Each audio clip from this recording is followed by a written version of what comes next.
காது குத்து ஃபங்க்ஷன் இருக்கிறதால ஃபேமிலியாக ஷாப்பிங் கிளம்பிட்டோம். சரவணா ஸ்டோர் தான் போனோம்.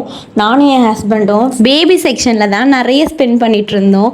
எல்லா பேபி ட்ரெஸ்ஸஸ்லாம் எடுத்து பார்த்து இது வாங்கணும் அது வாங்கணும்னு சொல்லிட்டு இருந்தோம். அதுவும் என் ஹஸ்பண்ட் முக்கியமாக இவ்வளோ நாள் எனக்கு ட்ரெஸ் செலக்ட் பண்ணி இது அழகாக இருக்குன்னு சொன்னவர் இப்போது நம்ம பொண்ணு பாப்பாவுக்கு இது அழகாக இருக்கும் அது அழகாக இருக்கும்னு சொல்லி காட்டும்போது கடுப்பாக இருக்குது. நான் பாய் பேபி தான் பிறக்கும், நிவாஷ்க்கு தம்பி பாப்பா தான் வேணும் அப்படி சொல்லிட்டு இருக்கேன். எப்பயுமே ஷாப்பிங் எக்ஸைட்மெண்ட்டில் டைம் போகிறதே தெரியாது. நாங்கள் நைட் போனதால் கடை க்ளோஸ் பண்ணுற டைம் வரைக்குமே அங்கே தான் இருந்தோம். லைட் ஆஃப் பண்ணி போதும் கிளம்புங்கன்னு சிக்னல் காட்டிட்டாங்க. ஃபைனலாக எல்லாம் வாங்கி வெளியே வரும்போது மணி 10:30 மணி, வீட்டுக்கு வர 11 மணி ஆயிடுச்சு. சரியான டயர்டாக இருந்துச்சு. நிறைய பேர் நான் வேர் பண்ணியிருந்தேன் இந்த காட்டன் நைட்டிஸ் பற்றி கேட்டிருந்தீங்க.